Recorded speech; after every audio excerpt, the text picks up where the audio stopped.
دیکھنے والے کہا کرتے ہیں اللہ اللہ، یاد آتا ہے خدا دیکھ کے صورت تیری۔ اللہ نے صورت ہی ایسی بنائی، جمال ہی ایسا دیا، خوبصورتی ہی ایسی دی کہ جو حضور کو دیکھتے وہ دیکھتے ہی رہ جاتے۔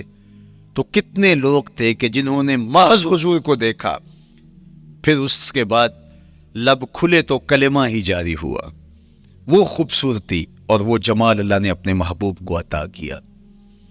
آقا کریم علیہ الصلوۃ والسلام کا ایک ایک عضو بدن خوبصورتی کا مرقع تھا، بلکہ خوبصورتی کا معیار تھا۔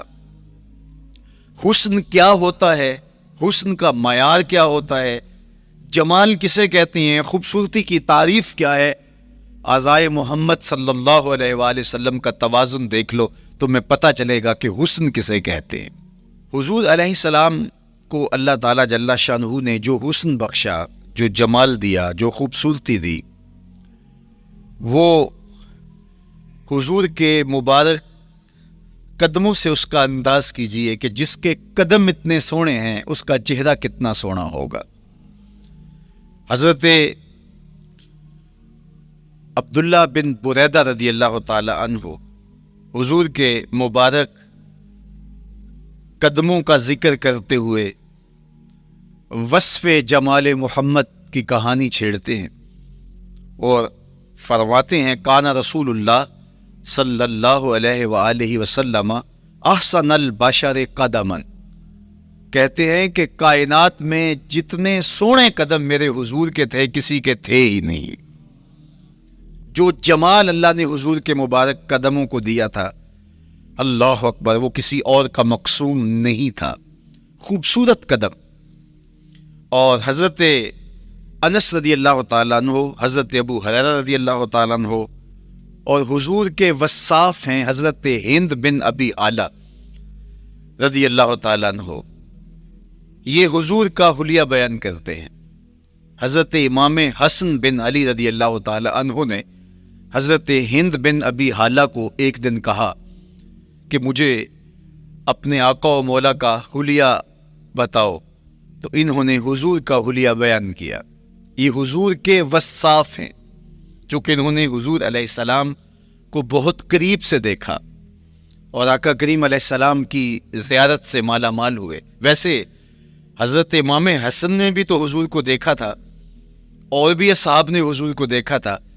یہاں یہ بات دلچسپی سے خالی نہیں ہے کہ صحابی ہی تب بنتا ہے جب وہ حضور کو بنظر ایمان دیکھے، لیکن صحابہ ایک دوسرے سے پوچھتے تھے کہ بتاؤ حضور کیسے تھے، میاں تم نے نہیں دیکھا؟ تو وہ کہتے تھے دیکھ کر بھی نہیں دیکھا۔ صرف چند لوگ ہیں جو حضور کا حلیہ بیان کرتے ہیں، اس کی کیا وجہ؟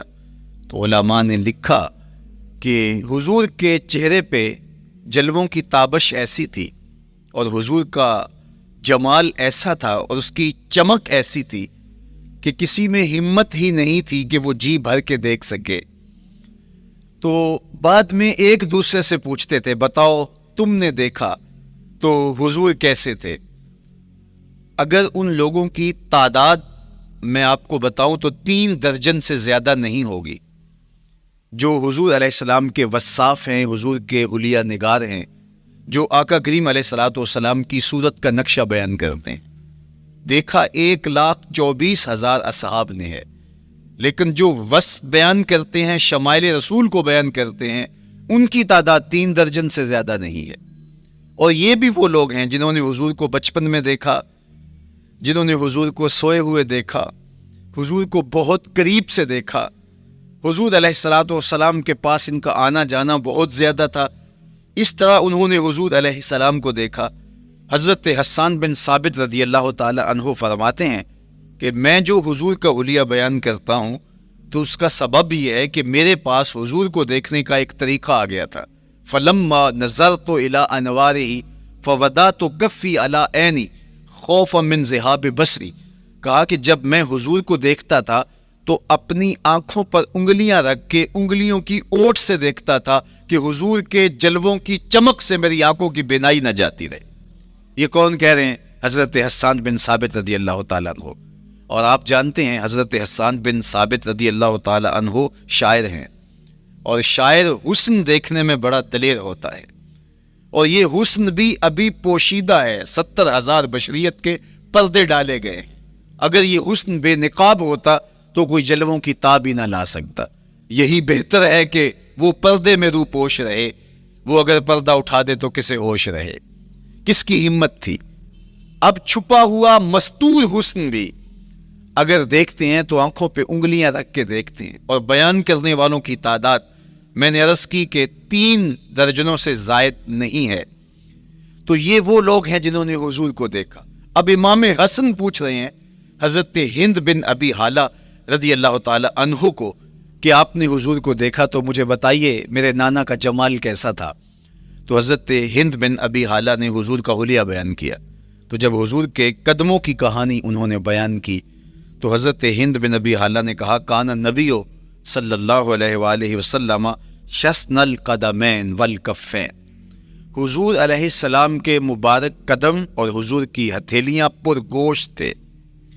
یہ حضور علیہ السلام کے مبارک قدموں کا جمال بیان کرتے ہیں۔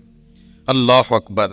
اور حضور علیہ السلام کے قدموں کے بارے میں امام ترمذی جو شمائل میں حدیث لائے ہیں اس میں انہوں نے یہ بھی بیان کیا کان رسول اللہ صلی اللہ علیہ وسلم مسیح القدمین، حضور علیہ السلام کے مبارک قدم ملائم تھے، خوبصورت تھے، کھردرے نہیں تھے، کوئی پھٹن نہیں تھی۔ عمومی طور پہ قدم پھٹ جاتے ہیں اور ایڑیاں بہت سارے لوگوں کی پھٹ جاتی ہیں تو وہ خوبصورتی باقی نہیں رہتی۔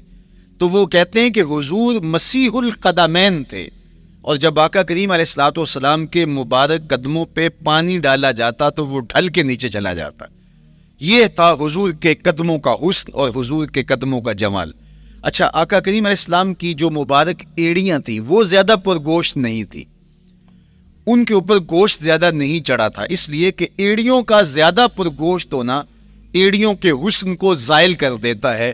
حسن کا مرقع ہی جمال مصطفیٰ ہے، تو اس لیے اللہ نے ایک ایک عضو کو تراش کر کے بنایا ہے، بلکہ پوچھ پوچھ کے بنایا ہے۔ جس طرح حسان بن ثابت رضی اللہ تعالی عنہ کہتے ہیں کأنک قد خلقت کما تشاء، محبوب مجھے تو یوں لگتا ہے جس طرح آپ کے رب نے آپ کو آپ سے پوچھ کے بنایا ہے کہ محبوب بتاؤ کہ میں آپ کے اعضاء کو کیسے توازن اور کیسے حسن اور کیسے جمال دوں۔ تو حضور کی مبارک ایڑیاں یہ پرگوشت نہیں تھیں، باقی حضور کے پاؤں پرگوشت تھے اور کوئی پھٹن نہیں تھی، بالکل نرم گداس اور بالکل جو ہے وہ ملائم تھے، اور جب پانی ڈالا جاتا تو پانی ڈھل کے نیچے 1 سیکنڈ میں آ جاتا۔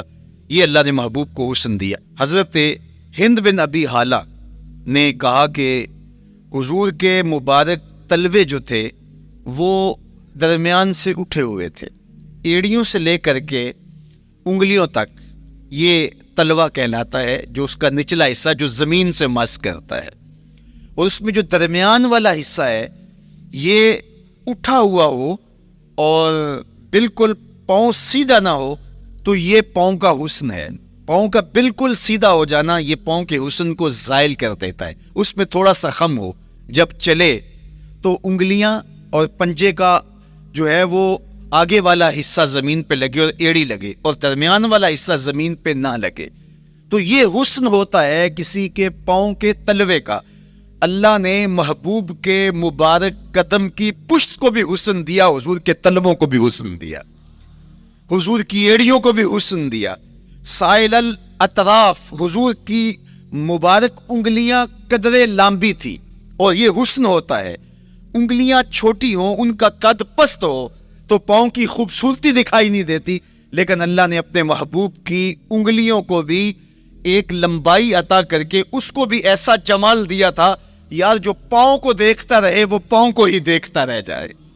اللہ اکبر۔ اچھا، بعض احادیث میں آتا ہے کہ حضور علیہ السلام کے مبارک تلوے جو ہیں لیس لہا اخمس، یہ لفظ ہیں کہ وہ اخمس نہیں تھے، یعنی وہ درمیان سے اٹھے ہوئے نہیں تھے۔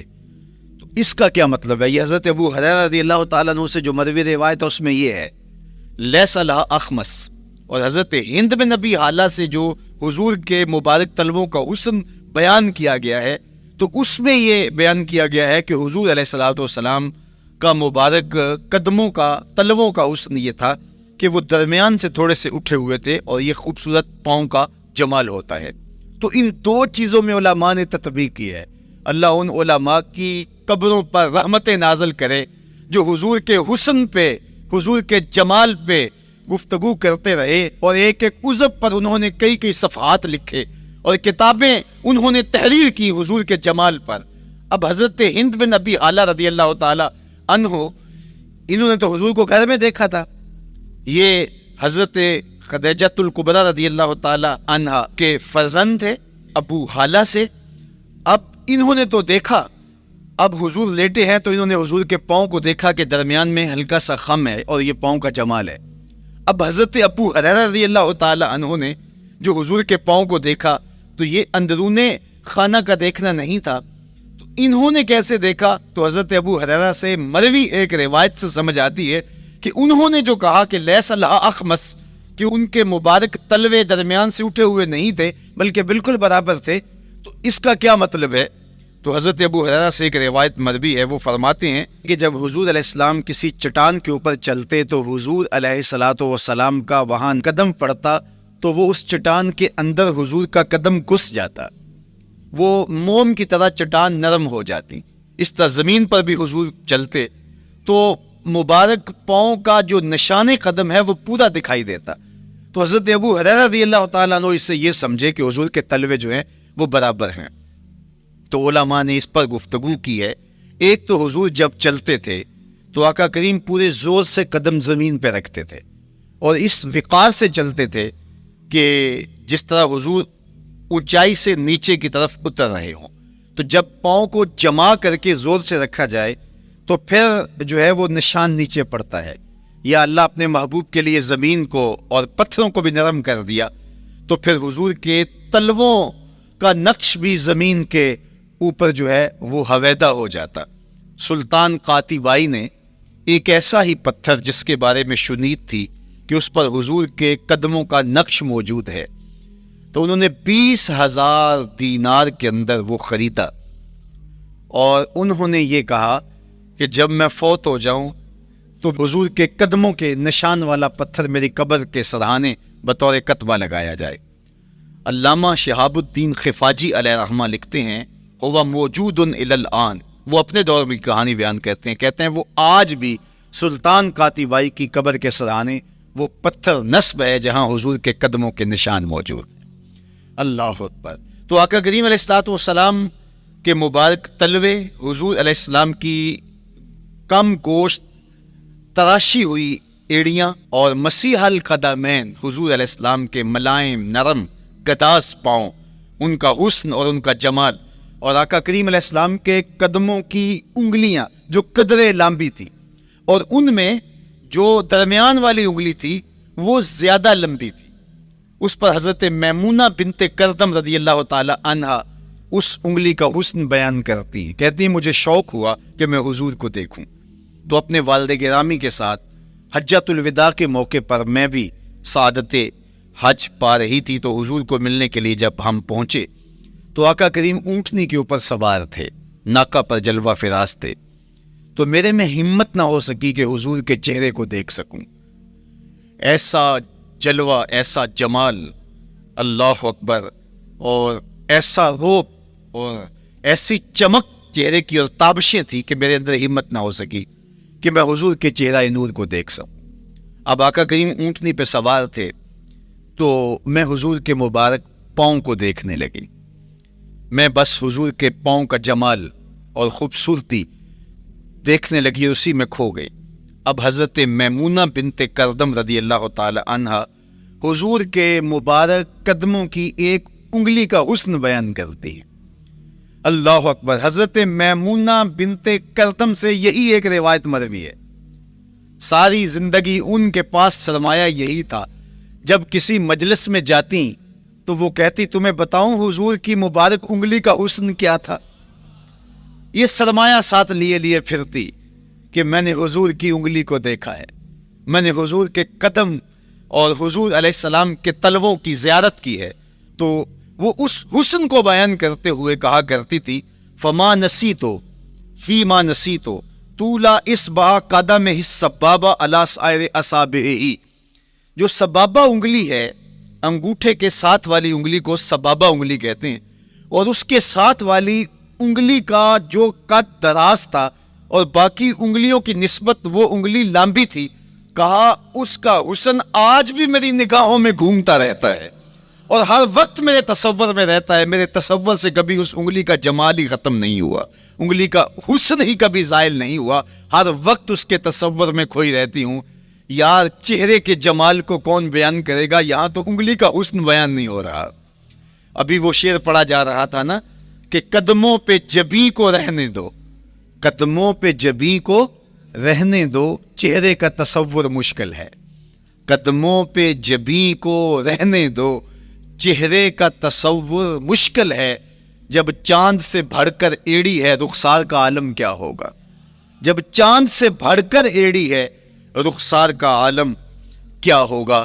تو اللہ نے اپنے محبوب علیہ الصلوۃ والسلام کو وہ جمال، وہ خوبصورتی اور حضور کے مبارک قدم، حضرت عبداللہ بن بریدہ رضی اللہ تعالی عنہ سے مروی روایت، کان رسول اللہ صلی اللہ علیہ وآلہ وسلم احسن البشر قدما، کہتے جتنے سونے قدم، جتنے من مونے قدم میرے حضور کے تھے، اتنے سونے قدم کسی اور کے تھے ہی نہیں۔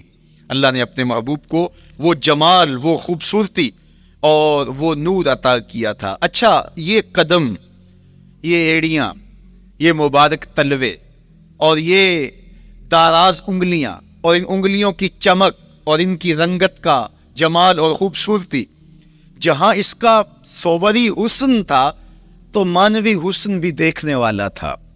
یہ قدم اٹھ جائیں، اللہ اکبر، تو تقدیر کے فیصلے ہوتے دکھائی دیتے ہیں۔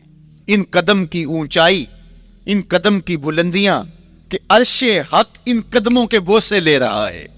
اور میرے امام بولے، زہے عزت و اے طلائے محمد، زہے عزت و اے طلائے محمد، کہ ہے عرش حق زیر پائے محمد۔ قدموں کا حسن وہ بھی دیکھنے والا، اور قدموں کی بلندی اور اونچائی اور اس کی شان و شوکت وہ بھی دیکھنے والی۔ اللہ اکبر۔ آقا کریم علیہ السلام حضرت ابو بکر صدیق کے ساتھ، حضرت عمر فاروق کے ساتھ اور حضرت عثمان غنی کے ساتھ احد پہاڑ پر تشریف لے گئے۔ یہ حدیث آپ نے بارہا علماء سے سنی ہے۔ احد کی چھاتی پہ جب حضور کے قدم آئے، اللہ اکبر، تو وہ خوشی سے جھوم اٹھا، مقدر جاگ گئے، بخت بیدار ہو گئے۔ ان کے قدم جو کہ اس شاک کی آنکھوں کی ٹھنڈک ہے، جب چھاتی پہ آ جائیں تو کون عاشق نہیں جھوم جائے گا۔ یہ تو حضور کے قدموں کے حسن کو بیان کیا جا رہا ہے، آپ کی روح رقص کر رہی ہے اور آپ کا دل جو ہے وہ ایک عجیب سرور اور کیف کی وادی میں اور ایک جو ہے وہ خوشیوں کے جو ہے وہ عالم میں نہال ہوتا چلا جا رہا ہے۔ لیکن یہ قدم جب چھاتی پہ آیا تو پھر احد، ظاہر تو پتھر ہے احد، لیکن حضور سے پتھر بھی پیار کرتے ہیں۔ فرمایا احد جبل یحبنا ونحبہ، احد ہم سے پیار کرتا ہے، پہاڑ ہے، پتھر ہے، لیکن ہم سے پیار کرتا ہے، ہم اس سے پیار کرتے ہیں۔ اس کائنات میں صرف سرکش انسانوں اور جنوں کے علاوہ کائنات کی ہر شے حضور سے پیار کرتی ہے، حضور سے محبت کرتی ہے۔ اور میں تمہیں پیار کی ایک اور کہانی سناؤں۔ مسجد نبوی ہے، آقا کریم تشریف فرما ہیں، منبر پہ جلوہ فراز ہوئے، ابھی واز کا آغاز ہی کرنا چاہ رہے تھے کہ ایک جانب سے رونے کی آواز آنے لگی۔ صحابہ کہتے ہیں رونے والا اس درد سے روتا ہے کہ لگتا تھا کلیجہ پھٹ جائے گا۔ کناقۃ الخلوج، جس طرح اونٹنی کا بچہ بچھڑ جائے اور وہ اس کے غم میں، اس کی جدائی میں درد سے روتی ہے، چیختی ہے، چلاتی ہے، رونے والے کا انداز درد ایسا ہی تھا اور لگتا تھا کہ جس طرح اس کا کلیجہ پھٹ جائے گا۔ صحابہ دائیں بائیں دیکھتے ہیں لیکن رونے والا دکھائی بھی نہیں دیتا، اور ماحول کے اندر اس طرح درد پھیل رہا ہے کہ سینوں میں دل لرز رہے اور عجیب کیفیت طاری ہو گئی۔ حضور ابھی بیٹھے ہیں، خطبے کا آغاز بھی نہیں ہوا اور رونے والا کیف و درد میں روتا چلا جا رہا ہے۔ فنزل النبی صلی اللہ علیہ وسلم عن المنبر، حضور منبر سے نیچے تشریف لائے۔ صحابہ کی آنکھیں محو حیرت، استجاب کا عالم ہے، یہ کون رو رہا ہے اور اتنے درد سے رو رہا ہے اور دکھائی بھی نہیں دے رہا۔ آقا کریم منبر سے نیچے جلوہ فراز ہوئے، ایک سمت بڑھے، کھجور کا خشک تنا پڑا تھا۔ آج پہلا دن تھا کہ ممبر حضور علیہ السلام کے لیے بچھایا گیا، ورنہ یہ خشک تنا دیوار کے ساتھ جو ہے وہ رکھا گیا تھا اور حضور اس کے ساتھ ٹیک لگا کر کے واز کیا کرتے تھے۔ جب ممبر بن گیا تو اس کو اٹھا کر کے اب اس کی ضرورت نہیں رہی، ایک کونے میں ڈال دیا گیا۔ اب جو ہی حضور ممبر پہ تشریف فرما ہوئے تو اس خشک تنے کا کلیجہ لرز اٹھا اور وہ ایسے روتا تھا جس طرح اونٹنی کا بچہ بچھڑ جائے اور وہ روتی ہے، اس طرح وہ خشک تنا رو رہا تھا۔ اس تنے ہنانا در ہجر رسول زار می نالت جو ارباب عقول، جس طرح عقل والے، جس طرح جو ہے وہ فہم و ادراک رکھنے والے لوگ روتے ہیں درد سے، وہ رو رہا تھا۔ آقا کریم علیہ السلام اس کے پاس گئے اور اس کو اپنی آغوش میں سمیٹ لیا۔ بچھڑا ہوا بچہ جب اپنی ماں کو ملے تو اس کی ہچکیاں بن جاتی ہیں، اس کی کھکی بن جاتی ہے، تو یہی کیفیت اس کی ہو گئی، اور آقا کریم اپنا دستے رحمت اس کے اوپر پھیرتے چلے جاتے ہیں۔ بتدریج اس کی سسکیاں اور اس کے رونے کی آواز کم ہوتی چلی جا رہی ہے۔ آہستہ آہستہ وہ خاموش ہو گیا۔ حضور پھر دوبارہ تشریف لائے اور ممبر پہ خطبہ دینے سے قبل صحابہ کی آنکھوں میں استعجاب کا عالم دیکھا، حیرت کی فراوانی دیکھی۔ فرمایا کہ تم جو سوال کرنا چاہ رہے ہو، جو تمہاری آنکھوں میں پوشیدہ سوال ہے، میں اس کو اچھی طرح جانتا ہوں۔ لو لم افعل ہاکذا لحن الی یوم القیامہ، اگر میں ممبر سے اتر کے اپنے عاشق زار کو یوں تسلی نہ دیتا، یہ قیامت تک یوں ہی روتا ہی رہتا۔ حضرت محمد بن سیرین رضی اللہ تعالیٰ عنہ کہا کرتے تھے کہ حضور کی محبت میں ایک خشک تنا بھی زار و زار روئے تو جس کے سینے کے اندر محبت بھرا دل ہے تو وہ حضور کے عشق میں آنسو کیوں نہیں بہائے گا؟ حضور کی یاد میں اس کی آنکھیں آنسو کا خراج کیوں نہیں دیں گی؟ تو وہ خشک تنا حضور کی محبت میں رو رہا ہے۔ اب ہے یہ پتھر، لیکن میرے حضور فرماتے ہیں کہ یہ پہاڑ مجھ سے پیار کرتا ہے اور میں اس سے پیار کرتا ہوں۔ اب حضور اپنے اس محب کے گھر تشریف لے گئے اور اس کی چھاتی پہ قدم رکھا تو وہ خوشی سے جھوم اٹھا۔ فضاربا برجلہ ہی، اپنا مبارک پاؤں زور سے مارا۔ فقال اثبت احد فانما علیک نبی و صدیق و شہیدان، فرمایا احد ٹھہر جا، تیرے اوپر اللہ کا ایک نبی ہے، ایک صدیق ہے اور 2 شہید ہیں۔ تو حضور کی مبارک ایڑی کے لگنے کی دیر تھی، حضور کے قدم کی ضرب کی دیر تھی کہ اس کا زلزلہ تھم گیا۔ میرے امام بولے ایک ٹھوکر سے احد کا زلزلہ جاتا رہا، ایک ٹھوکر سے احد کا زلزلہ جاتا رہا، رکھتی ہیں کتنا وقار اللہ اکبر ایڑیاں، جس کے حسن کے قصیدے میرے رب نے بھی بیان کیے ہیں۔ کبھی حضور کے چہرہ نور کا ذکر کرتے ہوئے والضحیٰ واللیل اذا سجا، کبھی حضور علیہ السلام کی مبارک زلفوں کا تذکرہ کرتے ہوئے حامیم، کبھی آقا کریم علیہ السلام کے مبارک ہاتھوں کا، کبھی دیگر اعضائے بطنیہ کا ذکر قرآن نے کیا۔ حضور کے سینہ اقدس کی کہانی قرآن نے بیان کی، حضور علیہ السلام کی مازاغ آنکھوں کا تذکرہ قرآن نے کیا، تو پھر یہ محبوب اور مرغوب موضوع کیوں نہ ہوتا؟ اور آقا کریم کو اللہ نے وہ جمال دیا تھا، وہ حسن عطا کیا تھا، وہ خوبصورتی دی تھی جو حضور کا ہی حصہ ہے۔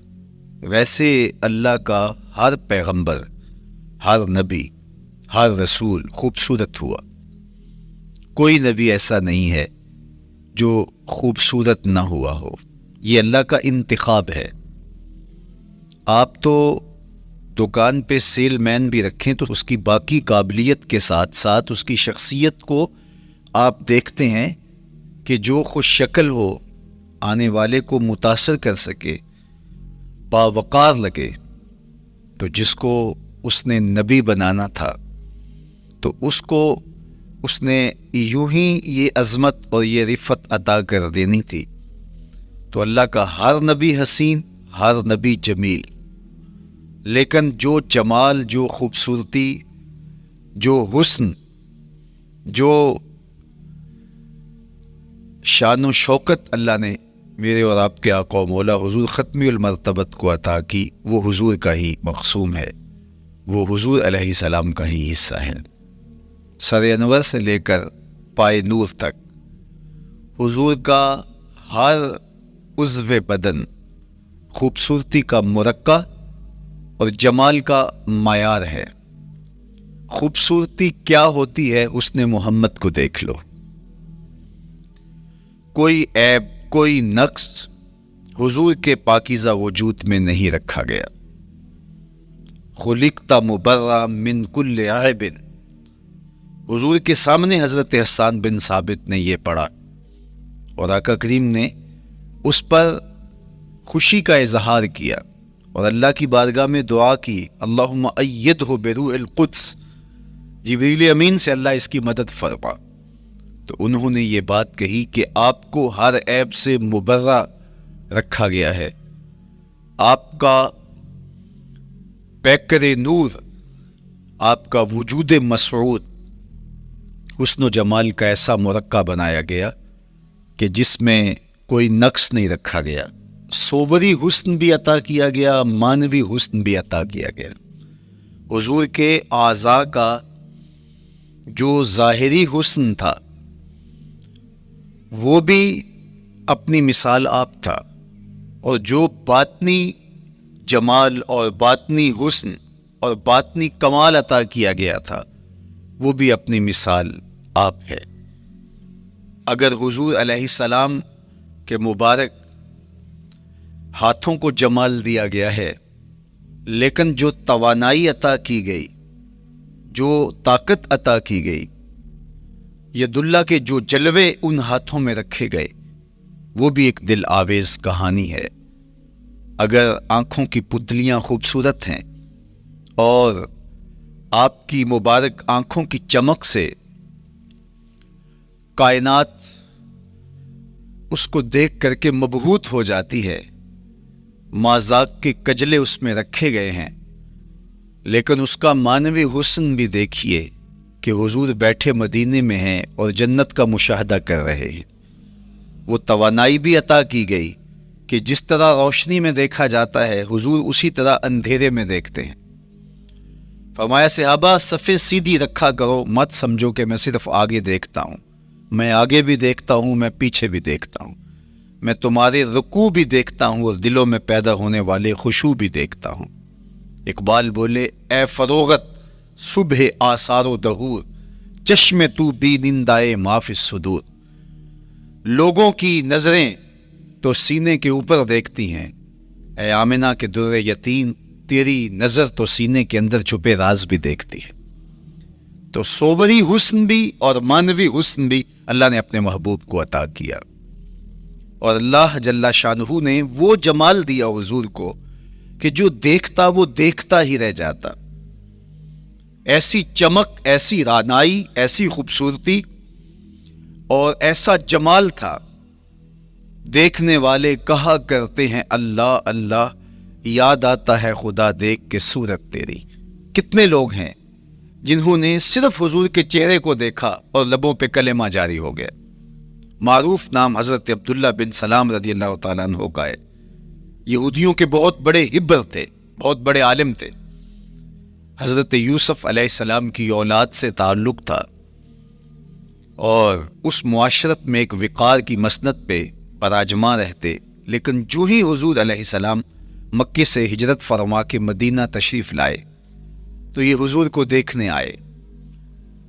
با فضل الصدقہ اٹھا کر دیکھیے کہ ایک مناظرہ ترتیب دیا انہوں نے کہ ان سے یہ بات کروں گا، یہ سوال کروں گا، یہ اعتراض اٹھاؤں گا، لیکن جب حضور کی مجلس میں پہنچے اور آقا کریم علیہ السلام کے رخ زیبا کو دیکھا تو سارے سوال بھول گئے۔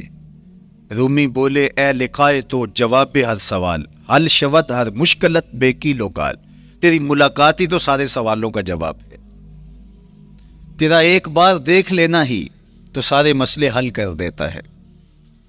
تو سوالات کا ایک ڈھیر اٹھائے لائے تھے، ایک گٹھڑی باندھ کے لائے تھے سر پہ رکھ کے لیکن جو ہی حضور کو دیکھا تو وہ جو گٹھڑی باندھ کے لائے تھے اس کی گرہیں ڈھیلی ہونے لگی، پھر سوال تتلیوں کی طرح اڑنے لگے، اور حضور کو دیکھا تو کوئی سوال ہی باقی نہ رہا۔ اب آقا کریم نے فرمایا عبداللہ ابن سلام آؤ کدھر آئے ہو؟ یہ تو مناظرہ کرنے آئے تھے، سودا لینے کے لیے بازار گئے ہم، ہاتھ اس کے بکے جس کے خریدار گئے۔ لیکن جب آقا کریم نے پوچھا کہ آؤ کدھر آئے ہو تو انہوں نے کہا حضور میں آپ کا غلام بننے آیا ہوں، تیری تک کے ادامہ میں مرید ہو گئی، حضور کے ہاتھ پہ بیعت اسلام کر لی۔ اب جن لوگوں نے عبداللہ ابن سلام کو تیار کر کے بھیجا تھا وہ امید میں تھے کہ تھوڑی دیر کے بعد ہم سنیں گے کہ انہوں نے سخت سوال کیے اور مسلمانوں کے نبی ان کا جواب نہیں دے پائے، لیکن جب ان کے کانوں تک یہ خبر پہنچی کہ عبداللہ بن سلام نے تو کوئی سوال ہی نہیں کیا بلکہ وہ محبوب کی نگاہوں کا شکار ہو گئے، اور انہوں نے دیکھتے ہی حضور پر تن من سب کچھ نچھاور کر دیا اور لبوں پہ کلمہ جاری ہو گیا، تو وہ صبر نہ کر سکے اور عبداللہ ابن سلام کے پاس پہنچے اور جا کے کہا کہ تو نے یہودیت کی ناک خاک آلود کر دی، تم نے کوئی سوال کیا ہوتا، انہوں نے جواب دیا ہوتا اور پھر تم نے مان لیا ہوتا تو ہم سمجھ جاتے کہ ایک عالم تھا، علمی پیاس بجھ گئی، مطمئن ہو گیا۔ لیکن یہ عجیب کہانی ہے، سنا ہے تم نے کوئی سوال بھی نہیں اٹھایا، انہوں نے جواب بھی نہیں دیا، بس تم نے ان کو دیکھا اور دیکھتے ہی تمہارے لبوں پہ کلمہ جاری ہو گیا، تو یہ کیا کہانی ہوئی؟ تو عبداللہ ابن سلام نے جو جواب دیا وہ آب زر کے ساتھ لکھنے کے قابل ہے۔ انہوں نے کہا کہ یہ بات میری سمجھ میں بھی نہیں آئی، جب میں اس آقا و مولا کی چوکھٹ پہ پہنچا اور میں ان سے سوال کرنے کے لیے لفظوں کو ابھی ترتیب ہی نہیں دیا تھا کہ میری نظر ان کے جمال جہاں آرا پہ پڑ گئی۔ اب عبداللہ بن سلام کے لفظ سنیے، فرماتے ہیں فَلَمَّا تَبَيَّنْتُ وَجْهَهُ عَرَفْتُ أَنَّ وَجْهَهُ لَيْسَ بِوَجْهِ كَذَّابٍ، جب میں نے ان کے جمال جہاں آرا کو دیکھا، چہرہ نور کو دیکھا، رخ زیبا کی زیارت کی، تو میں نے پہچان لیا یہ چہرہ کسی جھوٹے کا ہو ہی نہیں سکتا ہے۔ دیکھنے والے کہا کرتے ہیں اللہ اللہ، یاد آتا ہے خدا دیکھ کے صورت تیری، اللہ نے صورت ہی ایسی بنائی، جمال ہی ایسا دیا، خوبصورتی ہی ایسی دی کہ جو حضور کو دیکھتے وہ دیکھتے ہی رہ جاتے۔ شہر مدینہ میں حاضر ہوتے ہیں تو وہ احد پہ تو ضرور جاتے ہیں، حضرت امیر حمزہ کے مزار پہ حاضری دینے کے لیے اور اس جبل احد کو دیکھنے کے لیے، اور یقین جانیے گا جبل احد کو جب ہم دیکھتے ہیں تو عجیب کیفیات میں ڈوب جاتے ہیں۔ میں تو وہاں دوستوں کو کہا کرتا ہوں کہ آج پورا مدینہ بدل گیا ہے، یعنی اس کی وہ صورت، وہ کچے مکان، وہ گروندے، وہ گھر، وہ کوچہ و بازار، وہ کچی سڑکیں، وہ ماحول آج وہ آپ کو نظر نہیں آ رہا۔ جہاں کچے مکان تھے جن کے اوپر چھت کھجور کے پتوں کی پڑی تھی، وہاں عالی نصب پلازے آپ کو نظر آتے ہیں، فلک بوس آپ کو ہوٹل نظر آتے ہیں، وہ کچی سڑکیں آج آپ کو وہاں دکھائی نہیں دیتی، وہاں تارکول کی بچھی ہوئی سڑکیں دکھائی دیتی، خوبصورت پتھر لگے ہوئے آپ کو نظر آتے ہیں، وہ ممیاتی ہوئی بکریاں، وہ جگالی کرتے ہوئے اونٹ آج آپ کو وہاں دکھائی نہیں دیتے، وہ ماحول آپ کو نظر نہیں آتا۔ تو پرانا مدینہ اگر ڈھونڈنے نکلے بھی تو ظاہر ہے اگرچہ ان پختہ اور خوبصورت عمارتوں کے اندر بھی عکس جمال محمد کا پڑ رہا ہے، لیکن وہ پرانا دور اگر آپ تلاش کرنا چاہیں تو وہ آپ کو وہ چیزیں نہیں ملتی۔ لیکن جب آپ احد پہ جاتے ہیں تو میں دوستوں کو کہتا ہوں اس احد کو جی بھر کے دیکھ لو، اس پہ ڈائریکٹ میرے حضور کی نظریں پڑی ہوئی، یہ بدلا نہیں، یہ 14 صدیوں سے جیسا تھا آج بھی ایسا ہے، اس پہ میرے حضور کی نظریں ڈائریکٹ پڑی ہوئی ہیں، اور آقا کریم علیہ الصلوۃ والسلام نے اس کو یوں دیکھا ہے۔ تو یہ احد حضور سے محبت کرنے والا ہے، حضور سے پیار کرنے والا ہے، اور اس پیار کی وجہ سے یہ پتھر قیامت کے دن جنت میں جائے گا، یہ پہاڑ جنت میں جائے گا۔ یار اگر ایک پہاڑ حضور سے پیار کر لے تو وہ مکین جنت بن جاتا ہے، اور اگر حضور کا غلام ایک عاشق حضور سے محبت کرے تو اللہ اس کو کتنے درجے عطا فرمائے گا۔ تو آقا کریم نے زور سے قدم مارا اور فرمایا احد ٹھہر جا، تیرے اوپر اللہ کا ایک نبی ہے، ایک صدیق ہے اور 2 شہید ہیں۔ اللہ اکبر۔ تو یہ حضور علیہ الصلوۃ والسلام کے مبارک قدم کی شان ہے، یہ حضور کے مبارک قدم کا جمال ہے اور اس کی خوبصورتی ہے۔ غزوہ ذات الرقاع کے اندر حضرت جابر کا اونٹ چلتے چلتے تھک گیا، سفر لمبا تھا اور اونٹ کمزور تھا، تو چلتے چلتے اس کو تھکن ہو گئی، اب وہ قافلے سے پیچھے رہتا چلا جاتا ہے۔ تو اس نے حضور کی خدمت میں عرض کی، یا رسول اللہ، یہ اونٹ تھک گیا ہے اور میں قافلے کے ساتھ چل نہیں پا رہا۔ تو آقا کریم علیہ الصلوۃ والسلام نے اپنے مبارک قدم سے اس اونٹ کو ٹھوکر لگائی۔ فَنَشِطَ حَتَّى كَانَ مَا يَمْلِكُ زَمَامَهُ۔ حضرت جابر کہتے ہیں اس کی لگام سنبھالی نہیں جاتی تھی، اتنا تیز چلتا تھا۔ یار جس کے قدموں کی ٹھوکر سے یہ توانائی آ جائے، اس کے ہاتھوں کی توانائی کا حال اور کیا۔ تو اللہ نے صرف حضور کے مبارک قدموں کو صوری حسن ہی نہیں دیا تھا، مانوی جمال اور توانائی بھی عطا فرمائی تھی۔ حضور علیہ السلام کے چچا جناب ابو طالب کہتے ہیں کہ میں حضور علیہ السلام کے ساتھ تھا، تو راستے میں ذی المجار کی منڈی آئی اور وہاں حالات ایسے تھے کہ پینے کے لیے پانی دستیاب نہیں تھا۔ تو میں نے کہا کہ عطشت ولیس عندی ماء، مجھے تو سخت پیاس لگی ہے اور پانی بھی پاس نہیں ہے۔ فنزل النبی صلی اللہ علیہ وسلم وضرب بقدمہ الارض فخرج الماء فقال اشرب۔ تو حضور نے اپنے مبارک پاؤں سے زمین پر ٹھوکر لگائی، چشمہ پھوٹ پڑا ہے، اور آقا کریم نے فرمایا چچا پانی پی لیجیے۔ تو وہ پاؤں اگر زمین پہ لگے تو چشمے پھوٹے، اگر احد پہاڑ پہ وہ پاؤں پڑے تو اس کا زلزلہ جاتا رہے، اور اگر وہ کسی جانور کو حضور ٹھوکر لگائیں تو اس کے اندر اس قدر تیزی آ جائے کہ اس کی پاک سنبھالی نہ جائے، اتنا سریع رفتار ہو جائے، اب ان قدموں پہ کون قربان نہیں ہوگا؟ یار ان قدموں کو چومنے کے لیے جبریل بھی تو بے تاب دکھائی دیتے۔ معراج کی شب جب جبریل حاضر خدمت ہوئے، حضور محو استراحت تھی، تو جبریل عرض گزار ہوئے، مالک تیرا محبوب تو سو رہا ہے۔ اللہ اکبر، تبارک اللہ، شان تیری، تجھی کو زیبا بے نیازی، کہیں پہ جوش لن ترانی، کہیں تقاضے وصال کے تھے۔ ایک کوہ دور پہ خود چل کے جاتا ہے اور عرض گزار ہوتا، رب آردی انظر الیک، مالک تجھے دیکھنا چاہتا ہوں۔ اللہ اکبر، سراپا چشم بنا ہوا ہے اور کہتا ہے مالک میں تجھے دیکھنا چاہتا ہوں۔ جواب کیا آتا ہے؟ لن ترانی، تم نہیں دیکھ سکتے، میرے جلووں کی تاب نہیں لا سکتے۔ ایک خود چل کے جا رہا ہے اور تقاضۂ رویت کرتا ہے، اور جواب آتا ہے لن ترانی، اور ایک سویا ہوا ہے چادر اوڑھ کے، اور جبریل کہتے ہیں محبوب اٹھیے، رب آپ کو بلا رہا ہے۔ تبارک اللہ، شان تیری، تجھی کو زیبا ہے بے نیازی، کہیں پہ جوش لن ترانی، کہیں تقاضے وصال کے تھے۔ تو جبریل حاضر خدمت ہوئے، حضور استراحت میں ہیں، تو آواز آئی یا جبریل قبل قدم ہے، میرے محبوب کے قدموں کو چوم لے۔ اب جبریل حضور علیہ السلام کے قدموں کو بوسے دے رہے۔ کسی نے جبریل سے تصور کے عالم میں پوچھا، حضور کے قدم چومے، حضور کے تلووں کو بوسے دیے، بتا کیفیت کیا ملی؟ تو بولے نہ جنت کی کلیوں میں دیکھا مزہ جو محمد کی تلیوں میں دیکھا۔ وہ سرور وہاں جو نصیب ہوا۔ وفد عبد القیس جب مدینہ المنورہ آیا تو ان میں ایک صاحب ہیں، وہ کہتے ہیں میں دوڑتا ہوا حضور کے پاس آیا، بس بے چینی تھی، اضطراب تھا۔ جب آپ مدینہ المنورہ میں جاتے ہیں تو آپ کو جا کے گاڑی اتارتی ہے اور آپ ہوٹل میں سامان رکھتے ہیں، تو پھر کتنی جلدی ہوتی ہے کہ جلدی سے غسل کریں اور جلدی سے نیا لباس پہنیں اور جا کے ہرے گنبد کو دیکھیں، حضور کی مبارک مسجد کی زیارت کریں، ان کوچہ و بازار میں جائیں جہاں حضور کے مبارک قدم لگے تھے۔ اللہ اکبر۔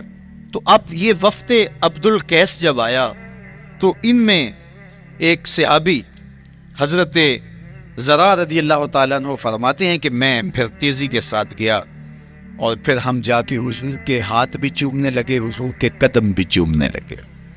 یہ سعادت مند قدم جن کے بوسے صحابہ دیتے ہیں، کبھی جبریل کے بوسہ گاہ بنتے ہیں، کبھی احد پہاڑ کی چھاتی ان قدموں کو چومتی ہے۔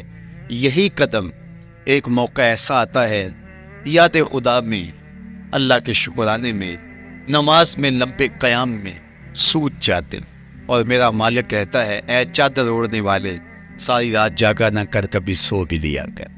اللہ اکبر. تو یہ حضور علیہ السلام کے مبارک قدموں کا جمال اور مبارک قدموں کا حسن اور خوبصورتی ہے. اللہ نے اپنے محبوب علیہ الصلوۃ والسلام کے مبارک قدموں کو صوری اور معنوی حسن سے نوازا، اور یہ حسن حضور کے مبارک قدموں کا ہے. پھر جس کے قدم اتنے سونے ہیں اس کا چہرہ کتنا حسین ہوگا. ایک سوال اٹھ سکتا ہے کہ حضور کے حسن کو بیان کرنے کا مقصود کیا ہے؟ تو صاحب، کسی کے حسن کو بیان کرنے کا مقصود یہی ہوتا ہے کہ اس سے پیار اور محبت کا ربط قائم ہو، اور اگر قائم ہے تو مضبوط ہو.